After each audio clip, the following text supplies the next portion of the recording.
Hello students, সবাই আশা করি খুব ভালো আছো। Welcome back on your channel physics module. তো আজকে তোমরা দেখতেই পাচ্ছ পেছনে লেখা আছে যে তোর চলতড়িৎ বা কারেন্ট ইলেকট্রিসিটির থার্ড পার্ট। এর আগে দুটো ভিডিও আমি দিয়েছিলাম, দুটো ভিডিও আশা করি তোমরা খুব ভালোভাবে দেখেছো, বুঝতে পেরেছো। এই থার্ড পার্টে আমি মেনলি ডিসকাস করব চলতড়িতের চুম্বকীয় এফেক্ট নিয়ে, that is magnetic effects of electric current. তো আজকে কী কী ডিসকাশনে থাকবে আগে দেখে নিই। আজকে থাকবে ফার্স্ট অফ অল তড়িৎ প্রবাহের চুম্বকীয় ফল, যেটা কি অ্যাকচুয়ালি সেই বিষয় নিয়ে একটু ডিসকাস করব। তারপর এই যে চুম্বকীয় ফলটা কিভাবে আমরা ওরস্টেডের এক্সপেরিমেন্ট বা ওরস্টেডের পরীক্ষা দিয়ে প্রকাশ করছি সেইটা জানবো। নেক্সট কি অ্যাম্পিয়ারের সন্তরণ নিয়ম বা অ্যাম্পিয়ার সুইমিং রুল যেটাকে বলছে। তারপর জানবো ফ্লেমিংয়ের বামহস্ত নিয়ম আর ফ্লেমিংস লেফট হ্যান্ড রুল। ঠিক আছে, এটা খুব ইম্পর্টেন্ট, খুব মন দিয়ে এই জায়গা দুটো শিখতে হবে। ওকে, অ্যান্ড নেক্সট ফ্লেমিংয়ের বামহস্ত নিয়ম থেকে কিভাবে বার্লো হুইল বা বার্লো চক্রের এক্সপ্লেনেশন দিতে পারবো সেটাও জানতে পারবো। তো আজকের এই টপিকসগুলো নিয়ে আমরা ডিসকাস শুরু করতে চলেছি। আশা করি তোমরা আমার সাথে ভিডিওর এন্ড অবধি থাকলে নিশ্চয়ই তোমরা সব কিছু খুব ডিটেইলি এবং সুন্দরভাবে বুঝতে পারবে। চলো শুরু করা যাক।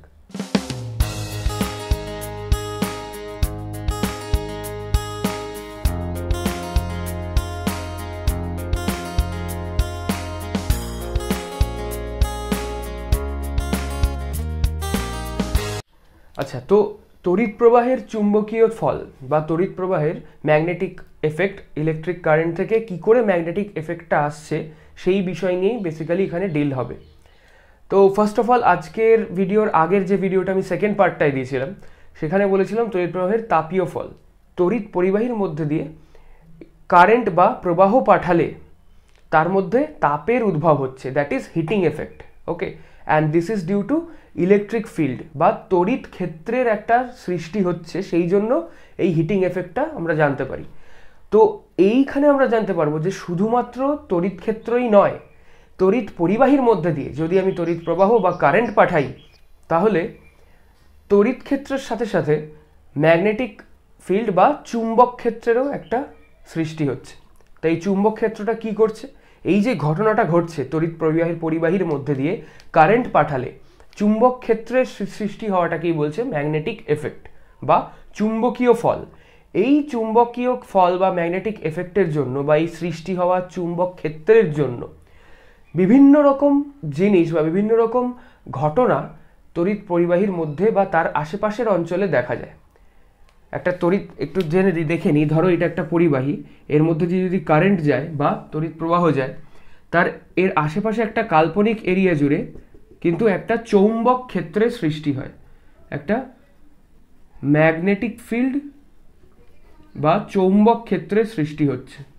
এই চৌম্বক ক্ষেত্রটাই কিন্তু আসলে রেসপন্সিবল এর চারিদিকে থাকা যে কোনো ম্যাগনেটিক বা চৌম্বক পদার্থের ওপরে এর বিভিন্ন রকম বল বা বিভিন্ন রকম এফেক্ট প্রদান করার জন্য এইটাই কিন্তু রেসপন্সিবল, এই চৌম্বক ক্ষেত্রটা। ওকে, তো এই জিনিসটা কিভাবে হচ্ছে সেইটাই প্রমাণ করার জন্য বিজ্ঞানী ওরস্টেড একটা এক্সপেরিমেন্ট করেছিলেন। চলো দেখা যাক ওরস্টেডের এক্সপেরিমেন্টটায় কি হয়েছিল। তো ওরস্টেডের experiment actually he was the first যে ইনভেন্ট করে বা প্রমাণ করেন যে তড়িৎ প্রবাহের জন্য চৌম্বক ক্ষেত্রেরও সৃষ্টি হতে পারে। ওকে, ওরস্টেডের পরীক্ষাটা আমরা জানতে পারি। এর জন্য কি করতে হবে, তিনি নিলেন একটা চুম্বক শলাকা। একটা চুম্বক শলাকা মিন্স ম্যাগনেটিক নিডল। ওকে, ম্যাগনেটিক নিডল যেটা north two south properly indicate করা আছে। ওকে, নর্থ পোল সাউথ পোল বা উত্তর মেরু দক্ষিণ মেরু প্রপারলি চিহ্নিত করা আছে। এবার কি করলেন, এর ওপরে একটা তড়িৎ পরিবাহীর তার নিলেন, এটা হচ্ছে প্রবাহের অভিমুখ, এই দিকে কারেন্ট যাচ্ছে, এই তারটার মধ্যে দিয়ে এই দিকেই কারেন্ট যাচ্ছে, or direction of current is flowing through this conductor in this direction. Now what he observed that after starting the current flow বা তড়িৎ প্রবাহের চালু করার পরেই এই চুম্বক শলাকাটা একটু ডিফ্লেকশন হয়ে গেল বা এদিকে সরে যাচ্ছে। ওকে, এরম দিকে সরে গেল, পূর্ববর্তী পজিশন থেকে এইরকমভাবে নর্থ পোলটা বা উত্তর মেরুটা এরকম সরে যাবে বা একটা বিক্ষেপ হবে। তো এই বিক্ষেপটাই হচ্ছে রেসপন্সিবল যে ওইখানে একটা চুম্বক ক্ষেত্র তৈরি হয়েছে। This deflection is due to the presence of magnetic effect or magnetic field outside or surrounding this magnetic needle. Okay, this is magnetic needle, this is magnetic needle বা চুম্বক শলাকা যেটাকে বলছে বাংলায়। এই যে এই ডিফ্লেকশনটা বা এই বিক্ষেপটা হলো সেটা কেন হচ্ছে না, এই তড়িৎ পরিবাহীর মধ্যে দিয়ে যে কারেন্টটা যাচ্ছে এবং সেইটা যাওয়ার ফলে যে চৌম্বক ক্ষেত্রের সৃষ্টি হলো, সেই চৌম্বক ক্ষেত্রটা এই চুম্বক শলাকার মধ্যে একটা বল প্রয়োগ করছে। সেই জন্য এই চুম্বক শলাকার মুখটার যে উত্তর দক্ষিণ যে মুখ ছিল, সেই উত্তর বা নর্থ সাইডটা যদি আমি ধরি একটা ফিক্সড সাইড ধরে, এইটার একটা বিক্ষেপ হবে। এই বিক্ষেপটা হয় সেইটা কিভাবে হচ্ছে, মানে এই তারটার যদি কারেন্টের ডিরেকশন এই দিকের বদলে এই দিক করি তাহলে এই বিক্ষেপটা উল্টো দিকে হবে। ঠিক আছে, প্রথমে তারের অভিমুখ কারেন্টের অভিমুখ এরকম ছিল বলে এই দিকে গেছে, এবার যদি এই দিকটা উল্টে দিই এই বিক্ষেপটা উল্টে যাবে। আর কির ওপরে ডিপেন্ড করছে না, এই তারের মধ্যে দিয়ে যে অ্যামাউন্ট অফ কারেন্ট, যে কারেন্ট বা প্রবাহের মানটা যাচ্ছে সেটা যদি বাড়িয়ে দিই তাহলেও কিন্তু এই বিক্ষেপের পরিমাণ বেড়ে যাবে। মানে সাপোজ 5 অ্যাম্পিয়ার কারেন্টের জন্য যদি এরকম হয় তাহলে 10 অ্যাম্পিয়ার কারেন্ট হলে এই বিক্ষেপটা আরও বেশি হবে। ঠিক আছে, এই দুটো জিনিসের ওপরে ডিপেন্ড করছে। তবে আরেকটা জিনিস মনে রাখতে হবে যে চুম্বক ক্ষেত্র সৃষ্টি হলো বলেই কিন্তু এই তারটা চুম্বকে পরিণত হবে না। In spite of having magnetic field this conductor won't be converted into magnet. Okay, এইটা মনে রাখতে হবে। এবার এই যে চৌম্বক ক্ষেত্র সৃষ্টি হচ্ছে, এইখানে তারটা যদি আমি ওপরে রয়েছে, ওপরে থাকলে কীরকম হবে, এইটাও চুম্বক শলাকাটা ওপরে থাকলে কীরকম হবে, সেইটা কোন দিকে কিভাবে তারের অবস্থান এবং প্রবাহের দিক থাকলে এই বিক্ষেপ দিকটা কীরকম চেঞ্জ করছে সেইটার একটা চার্ট আমরা দেখব এবার। তো এখানে একটা দেখতে পাচ্ছ, আমি ভিডিওটা যাতে লেংদি না হয় তোমাদের সুবিধার জন্য চার্টটা বানিয়ে রেখেছি। সেই চার্টটা কি হচ্ছে, এই চার্টটা, this chart deals with the mainly deflection direction due to the presence of magnetic field in case of a current carrying conductor. The first one is তড়িৎ পরিবাহীর অবস্থান বা পজিশন অফ দ্য ওয়্যার, মানে ওয়্যারটা চুম্বক শলাকার বা ম্যাগনেটিক নিডেলের ওপরে রয়েছে না নিচে রয়েছে, that thing defines this column. সেকেন্ডে কি বলছে, তড়িৎ প্রবাহের অভিমুখ বা current's direction, in which direction current is flowing inside the conductor, মানে পরিবাহীর মধ্যে দিয়ে কারেন্টটা কোন দিক থেকে কোন দিকে যাচ্ছে। আর লাস্টে কি দেখাচ্ছি না, অনলি উত্তর মেরু বা নর্থ পোলটার ডিফ্লেকশন ডিরেকশন, কোন দিকে north pole will be deflected. ঠিক আছে, নর্থ পোলটা ডিরেকশনটা কোন দিকে ডিফ্লেকশন হচ্ছে সেইটা এখানে জানতে পারবো। ফার্স্টে বলছে চুম্বক শলাকার ওপরে, মানে ম্যাগনেটিক ওয়্যারটা এরকমভাবে রয়েছে, শলাকাটা ম্যাগনেটিক নিডলটা এভাবে রয়েছে। ওকে, ওয়্যারটা ওপরে, ম্যাগনেটিক নিডল ইজ বিলো। তো তখন কি হচ্ছে যে if the current flow is north two south, মানে উত্তর থেকে দক্ষিণ দিকে যদি কারেন্ট ফ্লো থাকে এই তারের মধ্যে, তাহলে নর্থ পোলটার ডিরেক্ট ডিফ্লেকশন হবে পূর্ব দিকে, in west, north pole in ওয়েস্টে ডিফ্লেক্টেড হবে। অ্যান্ড সেকেন্ড সেম পজিশনটা সেম আছে, এই পজিশনেই if the direction of the current flow is reverted, মানে যেটা আগে উত্তর থেকে দক্ষিণে যাচ্ছিল রেখা দক্ষিণ থেকে উত্তর দিকে যাচ্ছে তড়িৎ প্রবাহ, তাহলে তড়িৎ প্রবাহের তাহলে এই নর্থ পোলের ডিফ্লেকশনটা উল্টো দিকে হবে, যেটা পূর্ব দিকে হচ্ছিল ওটা পশ্চিম দিকে হবে, মিনস ইন ওয়েস্টের বদলে it will be towards west. Okay, ইস্টের বদলে ওয়েস্টে হবে। Now the position is changed, position of the needle is change, needle is above, okay, needle is above the wire and wire is below.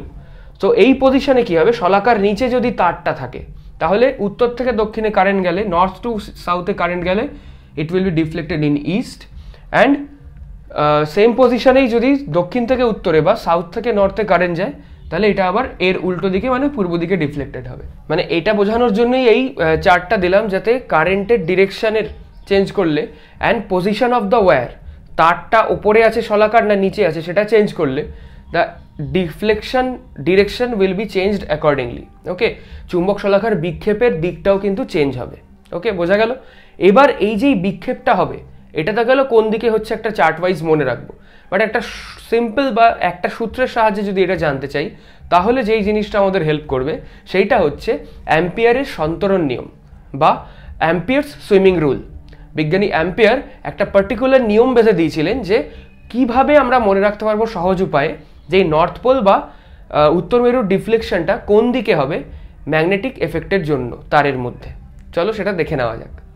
তো বিজ্ঞানী ampere যে নিয়মটা দিয়েছিলেন সেটা হচ্ছে অ্যাম্পিয়ার্স সুইমিং রুল। এই নিয়ম কি বলছে যে যদি ধরো একটা চুম্বক শলাকা রয়েছে এরকমভাবে, ওকে, চুম্বক শলাকা এভাবে রয়েছে নর্থ পোল সাউথ পোল, এর ওপর দিয়ে একটা তড়িৎ প্রবাহ বা তার তড়িৎ প্রবাহী তার রয়েছে এবং কোনো একজন কাল্পনিক সাঁতারু, ধরা হচ্ছে কোনো একজন কাল্পনিক সাঁতারু বা সুইমার যদি এই ডিরেকশনেই ফ্লো করেন, এই ডিরেকশনেই যদি সুইম করে, okay, he is swimming in this direction, একজন কাল্পনিক সাঁতারু এই ডিরেকশনেই যদি সুইম করে, তাহলে যেই দিকে সাঁতারুর লেফট হ্যান্ড বা বাম হস্তটা প্রসারিত হবে সেই দিকেই কিন্তু এই নর্থ পোলের ডিফ্লেকশন হবে। মানে এইরকমভাবে নর্থ পোলটা ডিফ্লেক্টেড হয়ে যাবে। ওকে, এটা সাউথ, এটা নর্থ, যেই দিকে বাম হস্ত প্রসারিত হবে সেই দিকেই এর ডিফ্লেকশনটা হয়ে যাবে। আর এবার ইংলিশে বলে দিই কি বলছে, that ampere swimming rule states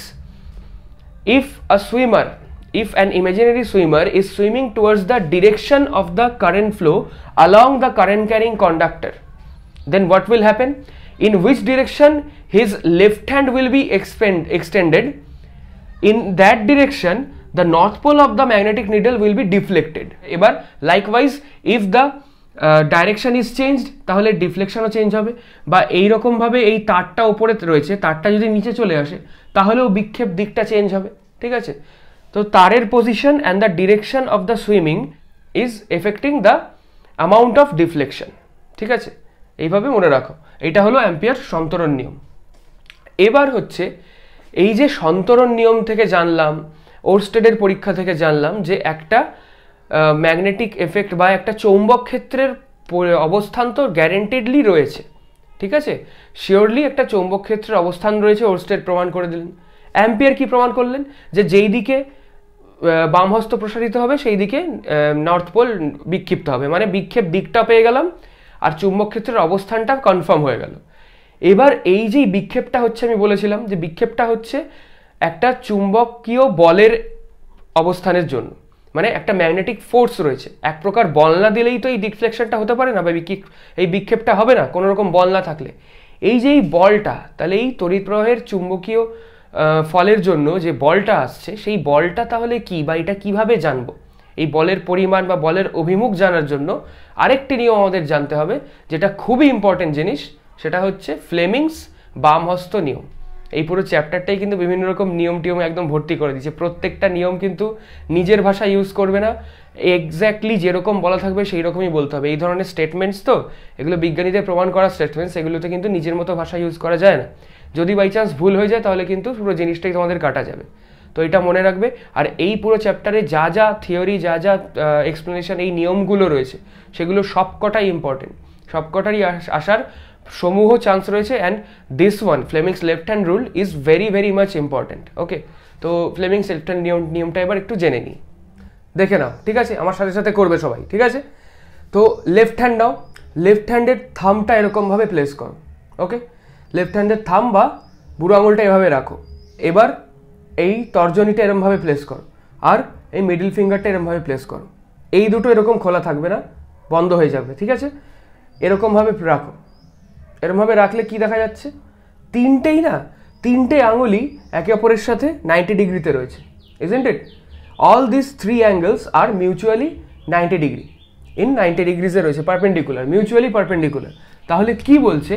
এরকমভাবে প্লেস করলে, আমি এই আঙুল তিনটে এরকমভাবে প্লেস করি। ঠিক আছে, এই ডিরেকশন, এই ডিরেকশন, ঠিক আছে, আর এই ডিরেকশন, তিনটে এরকম মিউচুয়ালি পারপেন্ডিকুলার, তিনটে তিন দিকে রয়েছে। ঠিক আছে, এইটা এদিকে, এইটা এদিকে, অ্যান্ড থাম ইজ লাইক দিস, তো এটা এই দিকে।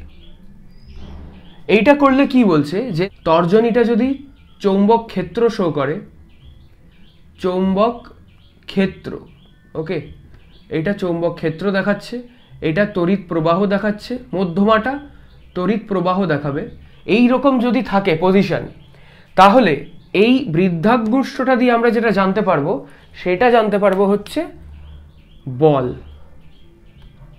চৌম্বক বল, চৌম্বকীয় বল। ওকে, ম্যাগনেটিক ফোর্স। আরেকটা জিনিস দেখে তাহলে অ্যাকচুয়ালি কি চৌম্বক ক্ষেত্রটা তাহলে কি হচ্ছে, ম্যাগনেটিক field if the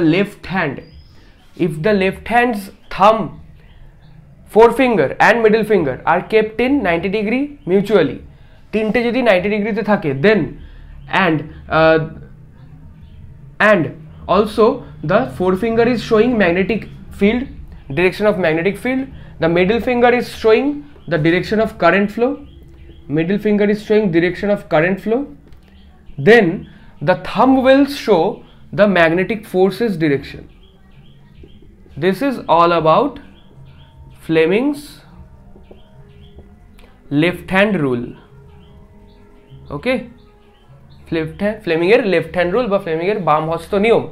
এবার এই বাম হস্ত নিয়মটাকে কাজে লাগিয়ে আমাদের প্র্যাকটিক্যাল লাইফে কিন্তু একটা ইম্পর্টেন্ট জিনিস তৈরি হয়, সেটা হচ্ছে ডায়নামো অর মোটর। ওকে, বৈদ্যুতিক মোটরের মধ্যে যে প্রিন্সিপালটা দেখা যায়, সেই প্রিন্সিপালটা বা কার্যপ্রণালীটা কিন্তু এই ফ্লেমিংয়ের লেফট হ্যান্ড নিয়ম মেনে চলে। ওকে, আর সেইখানে অ্যাকচুয়ালি মোটরের প্রিন্সিপালটাই কি হচ্ছে, সেখানে বৈদ্যুতিক শক্তি থেকে ইলেকট্রিক এনার্জি থেকে মেকানিক্যাল এনার্জিতে কনভার্ট হচ্ছে, যান্ত্রিক শক্তি বৈদ্যুতিক থেকে যান্ত্রিক শক্তিতে আমাদের কনভার্ট হচ্ছে। এই পরিবর্তনটা কিন্তু মোটরের ক্ষেত্রে দেখা যায়, এটা মনে রেখো। মোটরের প্রিন্সিপাল, মোটরের সব কনস্ট্রাকশন ব্যাপারে আমরা পরের ভিডিওতে আবার ডিসকাস করব, ওখানে ডিটেলই বলবো, ঠিক আছে। তো এই লেফট হ্যান্ড রুলের বা মোটরের প্রিন্সিপাল, যে একটা তড়িৎ প্রবাহ দিলে তার মধ্যে গতি বা ঘূর্ণন গতির একটা সৃষ্টি হচ্ছে, সেই জিনিসটা কিন্তু এক্সপ্লেন করা যায় বার্লো চক্র বা বার্লো হুইলের সাহায্যে। তাহলে চলো বার্লো হুইলটা কি সেই বিষয়টা জেনে নিই। বার্লো হুইল বা বার্লো চক্রটা হচ্ছে এরকম একটা অ্যারেঞ্জমেন্ট থাকে। সাপোজ এরকম একটা পাটাতন বা রয়েছে, তল রয়েছে রাখা। Okay, on this surface there is a support. এই সাপোর্টটা দিয়ে এখানে একটা তামার পরিবাহী, যে কোনো পরিবাহী পদার্থের এরকম একটা হুইল মতো বা একটা চক্রের মতো জিনিস লাগানো রয়েছে, ঠিক আছে। আঁকাটা অত ভালো হলো না, একটু ম্যানেজ করে নিও, ঠিক আছে। একটা চক্রের মতো জিনিস লাগানো রয়েছে, যেটা হচ্ছে এরকম একটা পাত্রের, যার মধ্যে মার্কারি আছে, এর মধ্যে মার্কারি বা পারদ রয়েছে, এখানটা ডোবানো থাকে পারদ, এটা হচ্ছে Hg বা পারদ। এটা চক্রটা বা হুইলটা, and outside this wheel there is a horseshoe magnet, একটা ঘোড়ার খুরের মতো অশ্বক্ষুরাকৃতি ম্যাগনেট থাকে, ঠিক আছে, অশ্বক্ষুরাকৃতি চুম্বক থাকে। তো নাও কি হচ্ছে, এখান থেকে তড়িৎ প্রবাহ, কিছু এখানে সার্কিট টার্কিট রয়েছে বর্তনী দিয়ে, এখান থেকে যদি তড়িৎ প্রবাহ পাঠানো হয়, এরকমভাবে ধরো তড়িৎ প্রবাহ এখানে পাঠানো হচ্ছে, ঠিক আছে। তড়িৎ প্রবাহের অভিমুখ এরকম, তড়িৎ প্রবাহ এরকমভাবে যাচ্ছে, তড়িৎ গিয়ে কি করছে, এই চক্রটার মধ্যে একটা চুম্বকীয় এফেক্ট বা ম্যাগনেটিক এফেক্টের সৃষ্টি ঘটাচ্ছে। এই চক্রটা এই দিকে একটা ঘূর্ণনের সৃষ্টি হবে।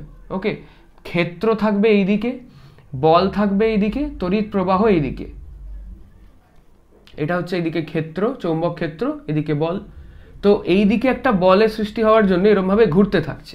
তো এইরকমভাবে ঘুরতে ঘুরতে এই কাঁটাটা বারবার করে পারদের মধ্যে আসছে, আর এই পুরো বর্তনীটা বারবার ছিন্ন হওয়া সত্ত্বেও গতিজাঢ্যের জন্য চক্রটা ঘুরে চলেছে।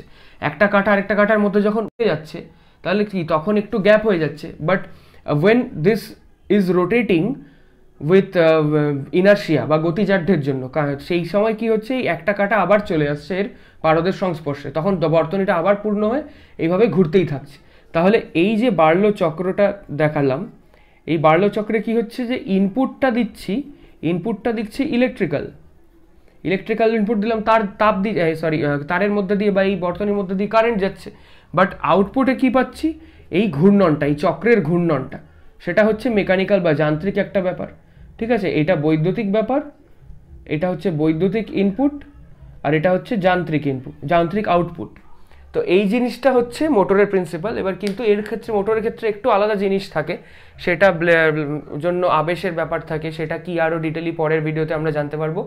এই ভিডিওতে আশা করি এইটুকুই থাক। এটা হচ্ছে বার্লো চক্র, যা যা বোঝালাম, সন্তরণ নিয়ম, লেফট হ্যান্ড রুল, সব কিছু আশা করি বুঝতে পেরেছো। কেমন লাগলো ভিডিওটা শেয়ার করো, সেই রকমভাবে কমেন্ট করো, বন্ধুদের মধ্যে সাজেস্ট করো। ঠিক আছে, দেখা হবে নেক্সট ভিডিওতে। Good bye.